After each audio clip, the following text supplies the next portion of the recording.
Good morning students. Class 8 के 10th chapter है the great eastern phase part 2। 9th हम complete कर चुके हैं। आज हम इसका सेकंड जो चैप्टर है 10th नंबर का वो पढ़ते हैं। Many years past Ernest was now a man of middle age. कई वर्ष बीत गए और अर्नेस्ट अब एक प्रौढ़ अवस्था का व्यक्ति था। टू हिज नेबर्स, उसके पड़ोसियों के लिए, who never suspected that he was anything more than an ordinary and familiar face.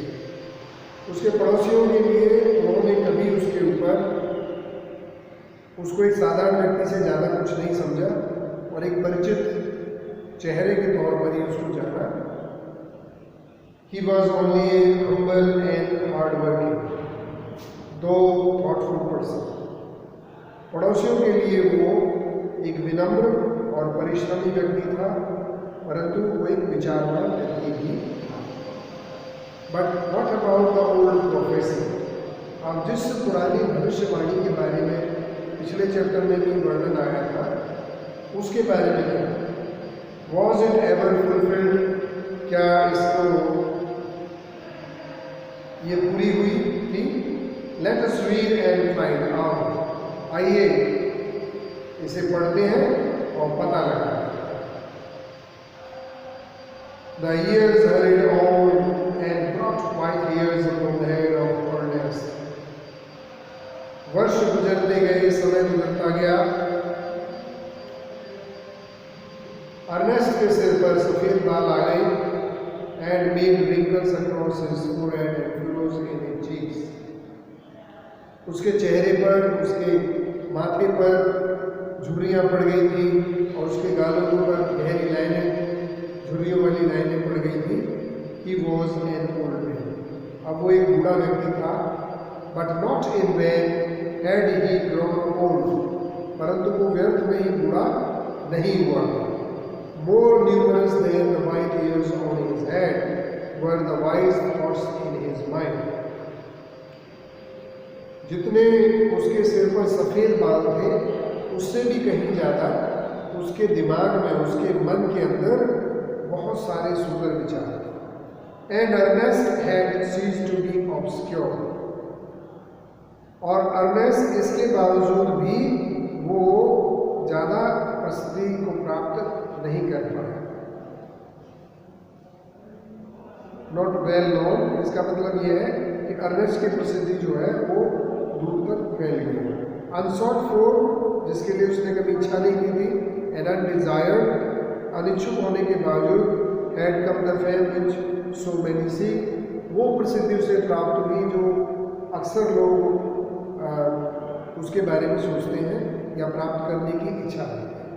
He had become famous beyond the limits of the valley, वह घाटी की जो परिधि थी, सीमा थी, उससे परे यानी कि बाहर भी उसकी छाती जो है, प्रसिद्धि जो है वो फैल गई। College professors and even the active men of cities came from far to see and converse with Ernest.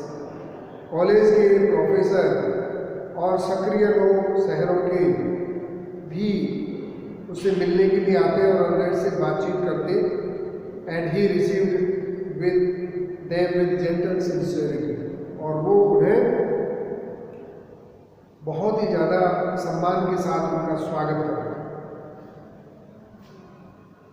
And spoke freely with them of whatever came uppermost, और स्वतंत्र रूप से वो विचार विमर्श करता जो भी उसके मन में आता।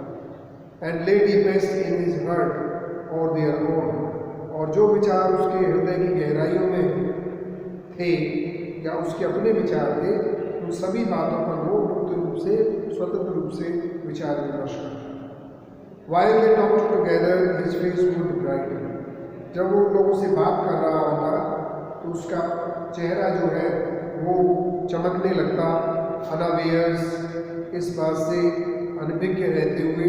एंड शाइन अपॉन देम, और उन लोगों के ऊपर उसका प्रकाश पड़ता। As with a mild evening light, जैसे कि संध्या के समय जो बहुत धुंधली जो सूरज की रोशनी होती है शाम के समय पर वो पड़ती है, इसी प्रकार से उन लोगों के ऊपर उसका प्रकाश होता है। While Ernest had been growing old, जबकि अर्नेस्ट बूढ़ा हो रहा था, God had granted a new point to this earth, भगवान ने पृथ्वी पर एक नए कवि को भेजा। He too was a native of the valley, वो भी इसी घाटी का मूल निवासी था, but had spend the greater part of his life in distant cities, परंतु अपने जीवन का ज़्यादातर समय उसने बड़े शहरों में और दूर के शहरों में गुजारा। pouring out his sweet music everywhere, और अपना जो मधुर संगीत है वो चारों तरफ फैलाते हुए उसने अपना समय दूर के शहरों में गुजारा। Neither was the great stone face forgotten, ना तो ग्रेट स्टोन फेस जो पहाड़ी वाला चेहरा था उसे बुलाया गया। For the poet had celebrated it in a poem, और इस कवि के द्वारा ग्रेट स्टोन फेस को अपनी कविताओं में लिखा गया, उसके बारे में वर्णन किया। The songs of this poet found their way to Ernest, इस कवि के लिखे गए जो गीत थे वो किसी तरह अर्नेस्ट तक पहुंच गए। He read them after his customary toil, seated on the bench before his cottage door, और वो उसे अपने प्रतिदिन के कार्य को करने के बाद अपनी झोपड़ी के दरवाजे के सामने जो बेंच लगा हुआ था उस पर बैठकर पढ़ता, उसने उस पर बैठकर उन्हें पढ़ा। As he read, he lifted his eyes to the mountain, जैसे ही उसने इन कविताओं को गीतों को पढ़ा और उसने अपनी आंखों को ऊपर माउंटेन की ओर उठाकर देखा। O great stone face, he said, उसने कहा, O great stone face, is not this man worthy to be your likeness, क्या ये व्यक्ति तुम्हारे साथ समानता के योग्य नहीं है। The face seemed to smile but did not answer, पहाड़ वाला जो ग्रेट स्टोन फेस का चेहरा है वो मुस्कुराता हुआ प्रतीत हुआ, परंतु उसने कोई जवाब नहीं दिया। Now it happened that the poet दो ही लिव्ड सो फार अवे, अब ऐसा घटित हुआ कि वह कवि जो बहुत दूर रहता था had not only heard of Ernest but had thought much about his character and wished to meet this man. इसने भी had not only heard of Ernest but had thought much about his character. उसने ना केवल Ernest के बारे में सुना बल्कि उसके विचारों और उसके चरित्र के बारे में भी सुना। And wished to meet this man whose wisdom went hand in hand with the noble simplicity of his life.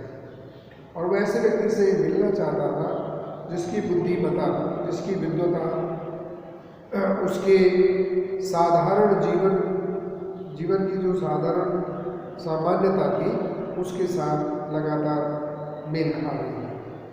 One summer day, therefore, he arrived at Ernest's door. एक दोपहर दिन, गर्मियों के दिन में he arrived at Ernest's door, Ernest के दरवाजे पर आया।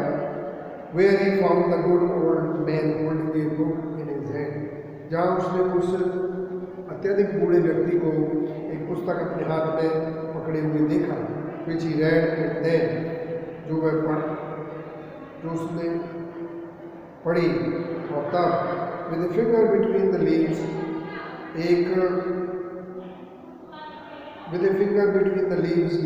looked lovingly at the great stone, और अपनी उंगलियों में कुछ पत्ते बीच में पकड़कर उसने बड़े प्रेम से ग्रेट स्टोन फेस की ओर देखा। तो आज के लिए इतना ही काफ़ी है बच्चों। Thank you so much. Have a great